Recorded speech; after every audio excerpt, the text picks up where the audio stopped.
말씀을 중심으로 약속의 아들이라는 제목으로 하나님 말씀 증가하겠습니다. 여러분 참 장마가 길죠. 이번 주까지 계속되면 역대 제일 긴 그 기록상으로 장마가 된다 이렇게 말하는데 참 한 주 동안에 생각보다 많은 사람이 장마를 통해서 이렇게 생명을 잃는 일이 있었습니다. 이게 순식간에 일어나는 일들인데 참 좀 막을 수 있을 것 같은데 그런 일이 일어나는 거 보면 참 안타깝기도 합니다. 여러분 그래서 우리가 한순간순간 살아가고 생명이 유지된다는 것이 우리의 의지 같지만 사실은 하나님의 주권 안에 있다는 것을 이런 것들을 통해 보게 됩니다. 여러분 오늘도 하나님의 말씀을 통해 위로받으시고 세임받으시고 그 능력으로 살아가는 여러분 다 되시길 주님의 이름으로 축원드립니다. 아멘. 요즘에는 아이들이 임신하면 예전에는 어떻게 했는지 모르겠어요. 어른들은 요즘에 애들이 임신하면 뱃속에서 남자인지 여자인지 이 법적으로는 아직도 안 가르쳐 줍니다. 물론 이제 나중에 몇 개월이 많이 지나면은 살짝 뉘앙스를 통해서 가르쳐 주는데 정확하게 뭐 남자다, 여자다 이렇게 안 가르쳐 줍니다. 그런데 임신하기 시작하고 이제 입덧하면은 이 뱃속에 있는 아이에 대해서 이름을 불러야 되잖아요. 아직 남자인지 여자인지 모르니까 태명이라 그래가지고 뱃속에 있을 때 이름을 붙여주는 경우가 있어요. 우리 애들 같으면 뭐 첫째 같으면 우리가 또아라 이렇게 불렀어요. 또아야. 이 엄마 뱃속에 있을 때 남자인지 여자인지 모를 때 사람들이 야 또아 이름 이쁘다고 막 이렇게 이야기했었는데 사실은 똥이라는 뜻인데 똥이라 부를 수 없잖아. 야 똥 이렇게 부를 수 없어가지고 또아다 이렇게 불렀어요. 풀어가지고 또아다 이렇게 불렀는데 요즘은 뭐 아이들이 뭐 사랑아 또는 뭐 여러 가지 부르죠. 둘째 뵀을 때는 우리가 9년 만에 애가 또 임신했기 때문에 너무 기뻐가 주위에서도 기쁘다 그러고 이래가 뭐 기쁘다 이러다 그냥 기쁨아 이렇게 불렀습니다. 그래서 근데 애들이 그 태 속에서도 자기 이름을 태명을 불러주면은 뭐 반응을 한다 그래요. 엄마들은 느낀다 그래요. 발차기도 하고 이렇게. 여러분들은 뭐 어떻게 불렀는지 모르겠어요. 제가 뱃속에 있을 때 어머니를 뭐라 불렀는지 모르겠습니다. 근데 예전에는 애들을 막 불러야 건강하다 그래요. 개똥이, 소똥이 뭐 이런 이름을 주로 많이 그리고 바우야, 뭐 바위 뭐 이런 걸로 많이 불러줬다 그러더라고요.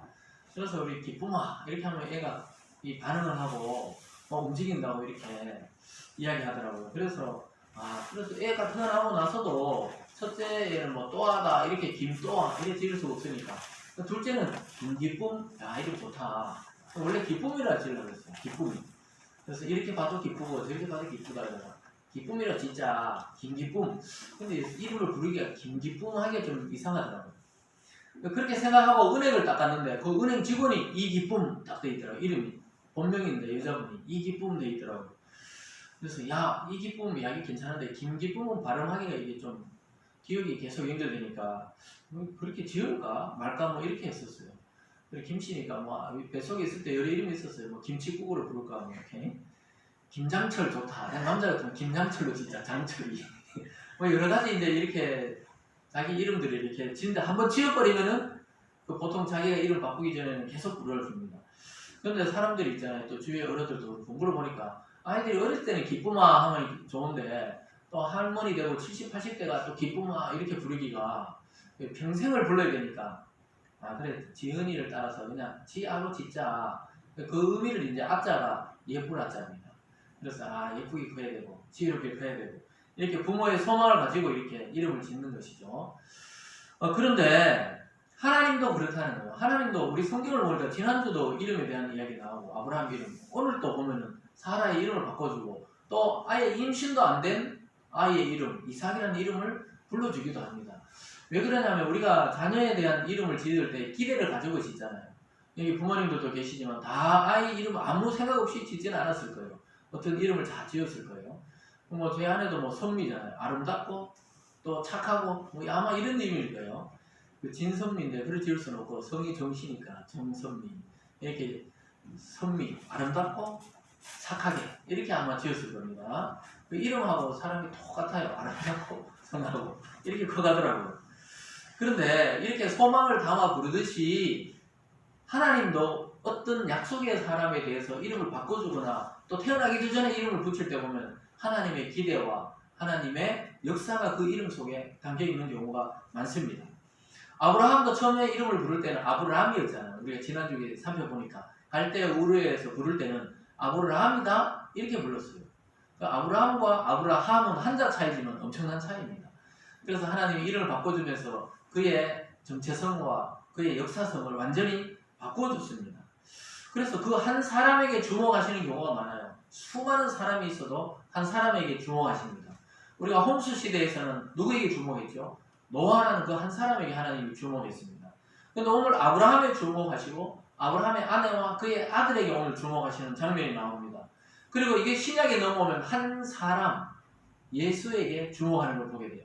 목수의 아들이자 마리아의 아들인 예수에게도 하나님이 주목하시는 것을 보게 됩니다. 창세기에부터 예언하신 여자의 후손이 계속 태어나기를 하나님도 기다리고 있고 소망을 가지고 있었던 것입니다. 그래서 그 여자에 대한 여자의 후손에 대해서 이삭을 거쳐서 예수님에게서 완성이 되게 됩니다. 그래서 완전한 여자의 후손으로는 예수 그리스도가 태어나게 되는 것입니다. 왜 이렇게 하나님이 한 사람을 주목했냐면 아담이 타락하면서 죄가 들어오게 됐어요. 죄가 없는 한 사람을 계속해서 하나님도 기다리셨던 것입니다. 그래서 남자에게서 난 사람은 전부 죄가 있어요. 왜냐하면 아담의 후손으로 그 씨를 받아 태어났기 때문에 죄가 있다고 여겼습니다.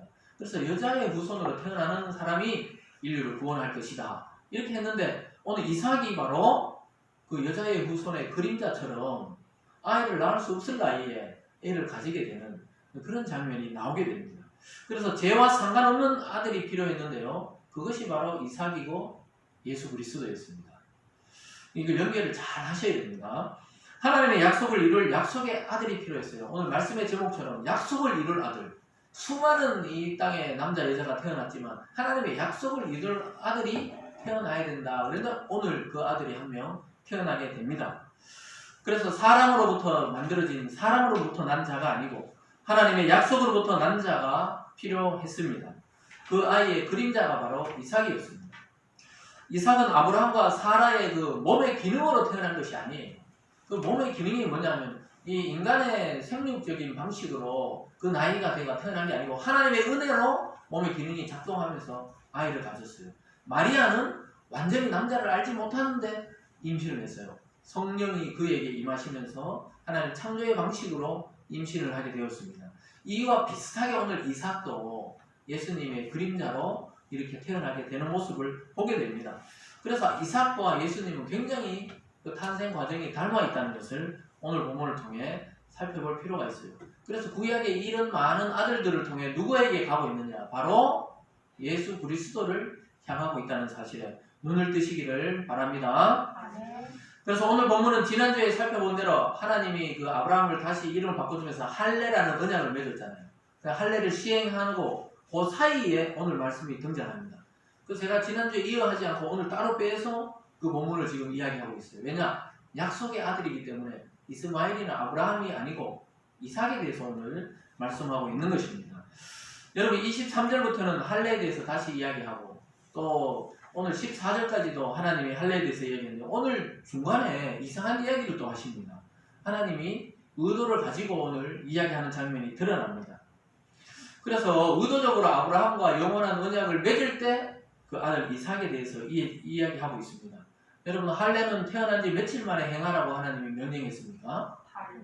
네, 8일 만에 하라 그랬는데 아브라함이 행할 때는 나이가 몇 살이었어요? 이미 이 법이 주어졌을 때 99세에 그것을 행했습니다. 그리고 그가 하갈에서 낳은 이스마엘은 13세 때 행했어요. 그러니까 하나님이 세운 그 언약에 정확하게 들어맞는 아들은 이삭입니다. 이삭이 앞으로 태어나서 그 할례라는 법이 정해지고 태어난 아이가 이삭이에요. 그래서 태어난 지 8일 만에 할례를 하기 때문에 언약의 주인공이 바로 이삭으로 태어납니다. 실제 우리는 아브라함을 믿음의 조상으로 생각하지만 실제로는 오늘 말씀을 통해 보면 이삭이야말로 하나님의 약속의 아들로 태어난 사람이었습니다. 그래서 그는 일생 굉장히 평안하게 살아요. 아브라함은 굉장히 피해 다니고 고통이 많았죠. 그리고 이삭의 아들 야곱은 뭐 말할 것도 없이 도망다니고 고통을 당했는데 이삭은 희한하게 평안을 누리면서 일생을 살아갑니다. 나중에 눈이 어두워져가 좀 헷갈려가지고 야곱이 아니고 에서를 축복하려고 그러다가 집안에 풍파가 일어나지만 어쨌든 자기 개인의 인생으로 봤을 때는 가장 오래 살고 가장 평안히 살았던 사람이 이삭입니다. 왜 그렇습니까? 하나님의 약속의 아들로 태어났기 때문에 그런 것입니다. 그래서 이것은 신약에서 모든 약속의 주인공으로 오시는 예수님의 모습을 그대로 이야기하고 있습니다. 이삭의 그 출생 과정에서 그리스도의 탄생의 과정을 엿보게 됩니다. 인간적인 방법이 아니고 하나님의 방법으로 태어난 한 아들이 나와야 이게 성경의 문제가 풀리게 됩니다. 오늘 본문에서 크게 두 가지 사건이 나와요. 첫 번째는 이삭의 어머니 사레의 이름을 사라로 바꾸어 주십니다. 그리고 두 번째는 이삭의 출생에 대해서 이미 임신하기도 전에 오늘 이름을 알려주는 그 예고편이 등장하게 됩니다. 여러분 오늘 말씀을 통해 우리는 무엇을 봐야 됩니까? 이삭을 통해서 하나님의 아들인 예수 그리스도에게 나아가는 방식을 봐야 됩니다. 그것을 봐야 돼요. 그래서 약속의 주인공으로 오신 예수 그리스도를 깨닫고 또 예수님에 대해서 눈이 뜨고 믿어지고 또 그를 의지하는 그런 은혜의 시간 되시길 주님의 이름으로 축원합니다. 오늘 첫 번째로는 사라의 이름을 사라로 바꾸어 주시는 하나님의 음성이 오늘 등장합니다. 성경에서 이름을 바꿀 때 어떤 경우라 그랬죠? 그의 정체성과 그의 사명이 바뀌는 경우였습니다. 그래서 사울이 바울로 변하고 야곱이 이스라엘로 변할 때 그의 정체성이 변하고 그의 사명이 바뀐 것을 볼 수가 있었습니다. 그래가지고 그의 인생이 바뀐다 이 말입니다. 먼저는 지난번에 아브라함을 바꿔주고 그 아내와도 똑같은 동등한 지위를 하나님이 부여하는 것을 보게 됩니다. 그래서 하나님은 인간을 처음 만들 때부터 사람을 남자와 여자로 만들어서 한 몸 되게 했잖아요. 사람은 남자 혼자서 완전해질 수 없습니다. 또 여자 혼자서 완전해질 수 없어요. 남자와 여자가 만나 한 부부의 연을 맺고 가정을 만들 때 완전한 사람이라고 이렇게 성경은 이야기하고 있는 것입니다. 물론 하나님의 뜻에 의해서 결혼하지 않고 하나님께 헌신된 사람들도 있습니다. 그러나 이 성경적인 논리는 남자와 여자가 동등합니다. 그리고 하나님이 한 번도 여자를 차별한 적이 없어요. 근데 성경의 역사도 그렇고 인류의 역사도 항상 여자를 좀 낮게 생각하는 문화가 굉장히 많았습니다. 근데 성경에서 보면 하나님은 절대 남녀를 차별하지 않았어요. 근데 이스라엘에서도 여자를 굉장히 차별했습니다. 여자를 숫자에 넣지 않았어요. 인구를 헤아릴 때 아이와 여자 빼고 몇 명이었더라 항상 이렇게 이야기했거든요. 여자를 죄송한데 사람 수에 넣지를 않았습니다. 근데 예수님도 그렇고 하나님도 그렇고 이 말씀을 통해서 보면 하나님과 예수님은 차별한 적이 없어요. 그들의 문화가 그렇게 만든 것이죠. 동등합니다. 동등. 항상. 그래서 오늘 부인 사례의 이름도 바꾸어집니다. 15장과 16절 읽어볼게요. 15절 16절입니다. 시작. 하나님이 또 아브라함에게 이르시되 내 아내 사레는 이름을 사레라 하지 말고 사라라 하라. 내가 그에게 복을 주어 그가 내 아들을 낳아주게 하며 내가 그에게 복을 주어 그를 여러 민족의 어머니가 되게 하리니 민족의 여러왕이 그에게서 나리라. 아멘. 하나님이 지난주 시간에 아브라함에게 이름을 바꿔줘 놓고는 만국의 아버지, 모든 민족의 아버지라는 이름을 바꿔줬는데 오늘 사라 이렇게 사라에서 짝대기 하나 띄는데 사라라는 이름이 만국의 어머니, 모든 민족의 어머니, 여러 민족의 어머니다 이런 말입니다. 그래서 아브라함과 사라가 동등하게 어떻게 보면 왕과 왕비처럼 이렇게 똑같이 이 신분을 똑같이 이름을 통해 변화시켜 주시고 정체성을 변화시켜 주는 것입니다. 그래서 하나님은 아브라함에게 이름을 바꾸어 주듯이 이 사라에게 왕후 이런 뜻이거든요. 사라 이렇게 되면 우리나라 또 일본어로 사라 접시 이런 게 아니에요. 왕후 이런 뜻입니다. 사라. 여러분이 바로 이름이 바뀐 존재예요. 여러분 예수님 안 믿을 때 사탄의 자녀에서 이제 하나님의 자녀로 신분이 바뀐 줄 믿으시기 바랍니다. 존귀한 자로 바뀐 것입니다. 원래 사례라는 이름은 나의 우리 여왕, 나의 공주 뭐 이런 이제 뜻인데 이제 만국의 공주가 되고 만국의 어머니가 되었다 이런 뜻입니다. 아주 이름이 완전히 바뀌어버렸죠. 그래서 격에 맞추어졌어요. 아브라함의 이름을 바꿔주듯이 사라의 이름도 바꾸어주셨다 이렇게 보게 됩니다. 여러분 사라의 인생을 좀 살펴볼까요? 이 여성의 인생은 지금은 조금 다를 수 있습니다. 자기가 공부 열심히 하고 자기 자리 잡고 직장 잡고 또 이 사회에서도 거의 동등하게 하려고 하지만 아직까지도 고위층에 보면 고위직에 보면 여성의 진출이 아직 우리나라도 굉장히 많이 약해 있어요. 아직까지도 그렇습니다. 대기업에서도 그렇고. 그러나 예전에는 그 신랑을 누구를 만나냐에 따라서 그 부인의 호칭이나 명칭이나 인생이 많이 바뀌는 걸 보게 돼요. 그렇죠? 그래서 예전 어른들이 그랬죠. 여자는 시집을 잘 가야 된다. 그래서 남편의 지위에 따라서 여자가 바뀝니다. 특히 군대 가면은 별 2개 부인은 별 2개하고 똑같이 취급을 받아요. 그 별 1개는 별 1개로 그렇게 합니다. 그러니까 그 부인은 군대 가서 육사 나온 적도 없는데 똑같이 그렇게 해줘요. 장군의 부인으로 그렇게 대접해 줍니다. 막 김장할 때 가면 요즘은 안 그렇죠. 예전에는 김장하면 장군 부인 집에 가서 밑에 그 대위나 뭐 이런 부인들이 가서도 막 같이 김장해주고 그렇다 하더라고요. 그래서 남편의 지위에 따라서 여자가 많이 달라졌죠. 오늘 보면 아브라함의 지위에 따라서 똑같은 축복을 사라에게도 받게 됩니다. 그래서 뭐 의사를 만나면 의사 부인이 되고 뭐 장군을 만나면 장군 부인이 되죠. 그렇습니다. 그래서 뭐 선생님 부인 되면 또 뭐 사모님이 되고 그렇습니다. 그렇게 이 지위가 달라지듯이 우리가 누구를 만나는 자에서 지위가 달라지는데 영적으로는 우리의 신랑이 누굽니까? 예수 그리스도입니다. 그래서 우리가 신부이기 때문에 주님과 똑같은 동등한 자격을 하나님께로 받아서 하나님의 나라를 같이 물려받게 된 줄 믿으시기 바랍니다.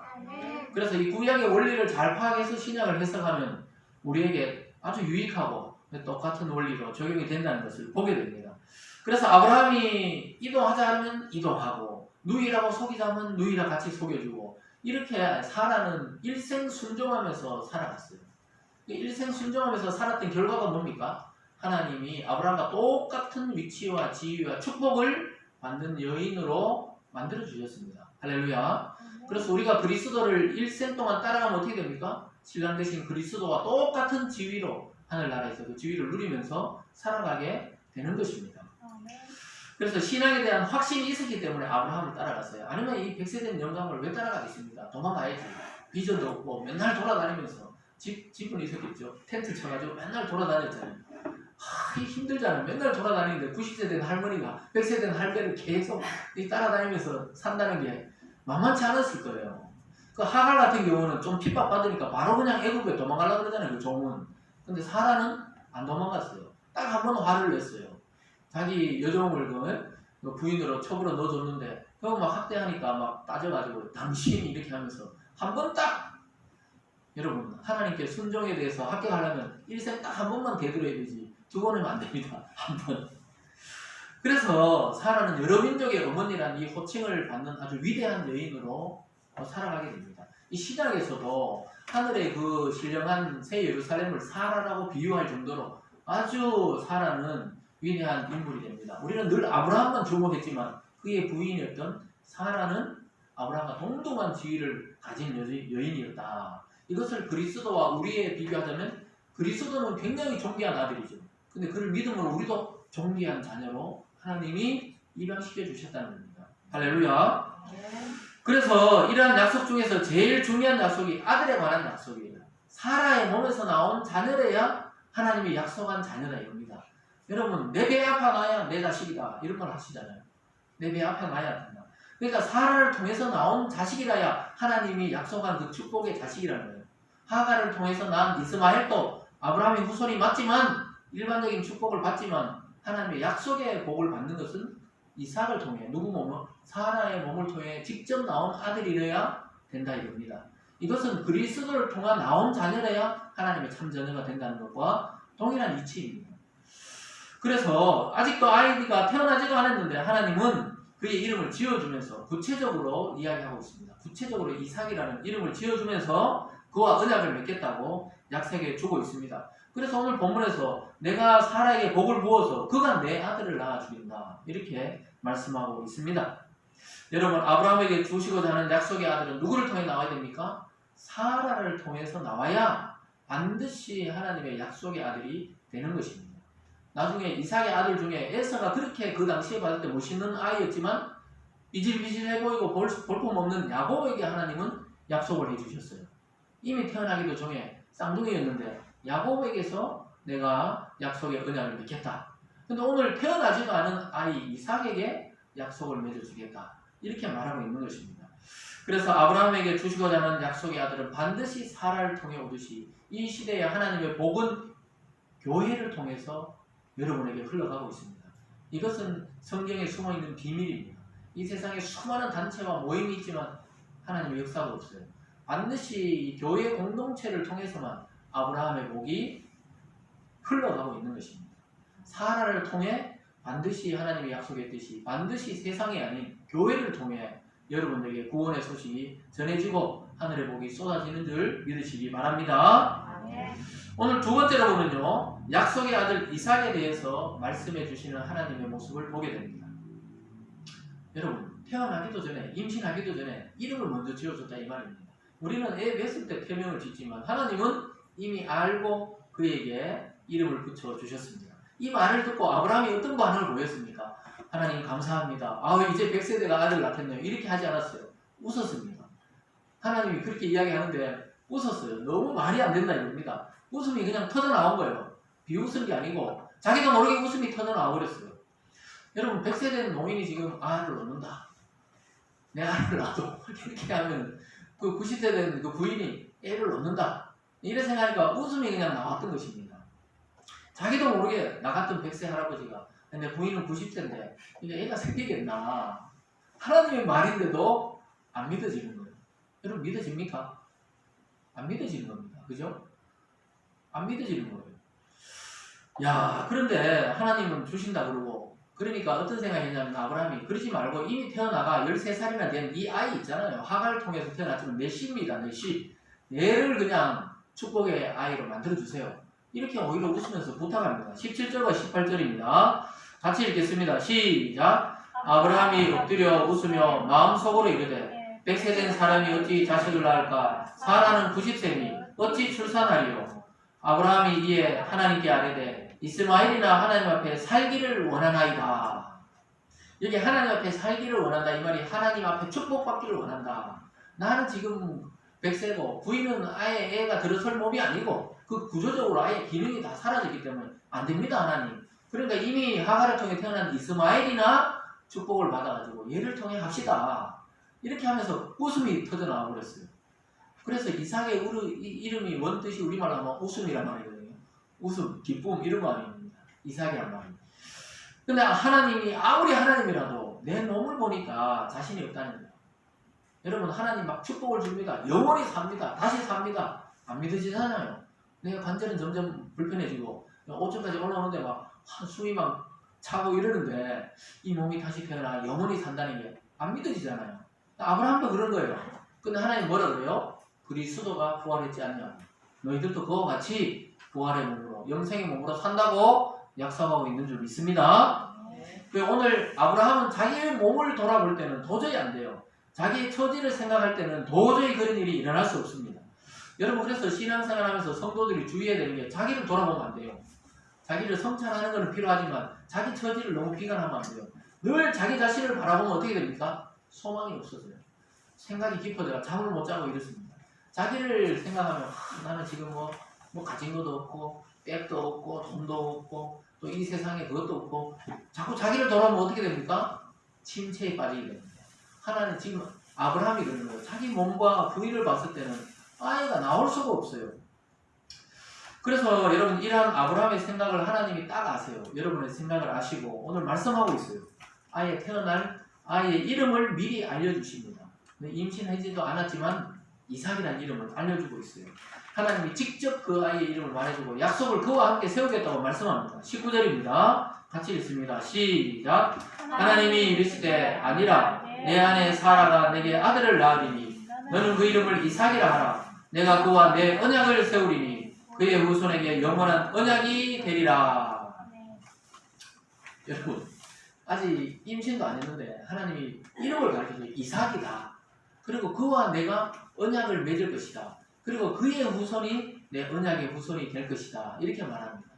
여러분, 이거는 사실 아브라함을 불러낼 때 하나님이 하신 약속인데 이삭에게 다시 그 약속을 하고 있어요. 이삭이 태어나면 그와 내가 맺겠다. 그러니까 아브라함도 하나님의 직접적인 약속의 사람이 아니에요. 불러냈지만은 이삭에게서 12아들이 태어날 야곱을 배출하게 됩니다. 그 민족의 씨를 이삭에게서 또 태어나게 돼요. 참 놀라운 일들을 지금 듣고 있는데 성경을 잘 모르시는 분들에게 참 어려운 이야기지만 이미 좀 구약을 아시는 분들은 야, 이게 하나님이 어떻게 민족을 만드시고 믿음의 공동체를 만드셨는지 이해가 가실 겁니다. 그래서 참 아들은 누굽니까? 이삭입니다. 일반적인 아들은 누구예요? 이스마엘이에요. 인간적인 방식으로 태어난 애는 이스마엘입니다. 참 아들은 이삭이에요. 이 세상의 모든 인간을 하나님이 생명 줘서 태어나게 했기 때문에 하나님의 자녀입니다. 이 세상의 모든 사람을. 그러나 참 자식, 기업을 물러질 언약의 자식은 누굽니까? 그리스도 안에서 자녀된 이름의 권세를 받은 성도들, 저와 여러분들을 통해 하나님이 약속을 이루겠다고 말씀하고 있는 것입니다. 그래서 아직 뱃속에 아기가 생기기도 전에 하나님은 아브라함에게 확신을 주시기 위해서 이름을 알려주셨습니다. 이처럼 이삭은 태어나기 전에도 이삭이었습니다. 중요한 말이죠. 태어나기 전에도 이삭이고 태어나서도 이삭이었어요. 이것은 바로 예수 그리스도를 상징한다고 이야기했습니다. 예수님은 태어나기 전에 이미 하나님의 아들이셨고 태어나서도 하나님의 아들이셨고 부활해서도 하나님의 아들로 보좌 우편의 하늘나라에 지금 앉아 계시는 분이십니다. 믿습니까? 그래서 예수님을 그대로 보여주고 있어요. 태어나기 전에도 이삭이었고 태어나서도 이삭이고 죽어서도 이삭이고 지금도 영원히 아브라함과 이삭과 야곱의 하나님으로 지금 살아 있는 것입니다. 믿습니까?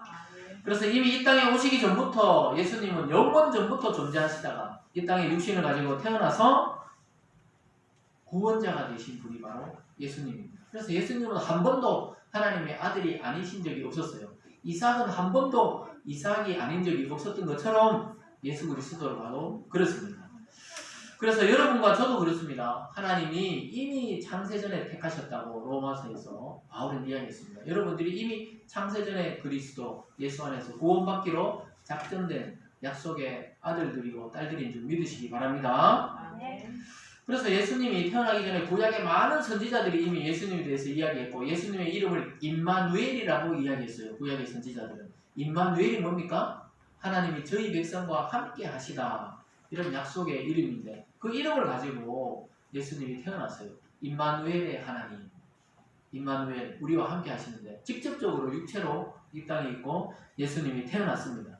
그 예언의 말씀을 모두 성취하고 태어난 분이 바로 마리아의 아들 예수 그리스도, 여자의 후손이었습니다. 그분을 믿고 영원한 구원에 이르게 된 성도들도 하나님의 섭리 안에서 이미 창세전에 여러분이 태어나기 전에 여러분의 이름을 알고 여러분의 인생을 알고 여러분을 구원하기로 그리스도 안에서 작정하신 줄 믿으시길 바랍니다. 그걸 믿지 않으면 우리는 이 교회 다녀도 이걸 잘 모르면 그게 겉거예요, 겉거. 우리는 이 철학을 믿는 게 아니거든요. 어떤 구원에 대한 그 시스템을 믿는 게 아니에요. 우리의 열심과 열정으로 주일 예배 한 번도 안 빠지고 평생 다녔다고 구원받고 이런 게 아닙니다. 예수를 믿고 그와 하나 될 때 영원한 생명을 얻게 되는 것이 바로 구원입니다. 그래서 하나님은 아브라함이 걱정하는 이스마엘에게도 복을 주세요. 일반적인 복을 주셨습니다. 그리고 그에게도 큰 나라를 이루게 하겠다고 말해요. 이스마엘을 걱정하잖아요. 이미 태어난 아들이 있는데 태어나지 않은 아들보다 이미 눈앞에 보이는 아들을 걱정하는 거예요. 근데 하나님이 이렇게 말합니다. 20절을 같이 읽습니다. 20절입니다. 시작! 이스마엘에 대하여는 내가 내 말을 들은다니 내가 그에게 복을 주어 그를 매우 크게 생육하고 번성하게 할지라 그가 12두령을 낳으리니 내가 그를 큰 나라가 되게 하려니와. 이스마엘을 계속 걱정하니까 이스마엘의 운명도 내 안에 있다 그렇게 이야기하면서 걱정하지 마라. 그도 큰 나라를 이루고 12두령 그리고 12족속의 아버지가 되게 하겠다. 좀 비슷하죠. 그래도 큰 나라가 되게 하고 이러는데 일반적인 복을 말합니다. 이 세상의 복을 받아 누린다. 그런데 걱정하지 말라. 그러나 그는 언약의 아들은 아니라고 다시 한번 이야기합니다. 21절입니다. 같이 읽어볼까요? 시작! 내 언약은 내가 내년 이 시기에 사라가 내게 낳을 이삭과 세우리라. 참 어려운 말을 지금 하고 있어요. 하나님이 이스마엘은 이미 태어나서 13살인데 아브라함 생각에는 얘에게 그냥 복을 주고 얘를 통해서 번성하게 합시다 이런데 하나님 아니라 아니다 이렇게 이야기하면서 그러나 그도 복을 줘가지고 12두령 12족속의 아버지가 되게 하고 조상이 되게 해줄게 그리고 큰 나라가 되게 하겠다 이렇게 말하지만 언약의 아들은 이삭이다. 태어나지 않았지만 내년 이맘때에 네 사라를 통해 태어날 네 아들이다 이렇게 말합니다. 제가 아무리 옆집 애를 만약에 좋아하고 사랑하고 이런다 그래도 걔에게는 제 피가 없는 거예요. 걔를 축복하고 막 이래도 이렇게 복을 빌어줄 수는 있어요. 그렇지만 직접적인 육체 자녀는 아니기 때문에 어떻게 보면 나중에 상관없는 사람이 되는 겁니다. 그러나 우리 아이들은 어떻게 돼요? 저에게 직접 관계가 있는 애이기 때문에 걔들에게 기업이 물려지고 유산이 물려지고 또 유전이 되고 하나님 복이 내려간다. 이 말씀과 똑같은 겁니다. 이스마엘과 이삭 중에 누굽니까? 똑같이 복을 하나님이 일반적인 복을 주지만 약속은 이삭에게 하셨다. 이렇게 말하고 있습니다. 따라왔습니까? 그래서 이스마엘도 일반 은총을 받아가지고 세상에서 많은 복을 받아 누리지만 근본적으로 약속의 아들인 이삭과는 다르다. 이렇게 말씀하고 있습니다. 사라를 통하여 태어난 아들이야만 하나님과 언약을 맺어서 또 맺을 자격이 주어진다고 이야기하고 있습니다. 이것은 그리스도 안에서 저와 여러분을 상징하는 것입니다. 그리스도 안에서 하나님의 자녀된 성도만이 누리는 복이 있어요. 그건 이 세상 사람이 모르는 복입니다. 매주 이렇게 말씀을 통해 약속을 확인하는 이유가 뭡니까? 맨날 똑같은 이야기 같은데 또 듣는 이유가 뭐예요? 약속의 아들들이니까 계속해서 하나님의 약속의 축복을 받는 것입니다.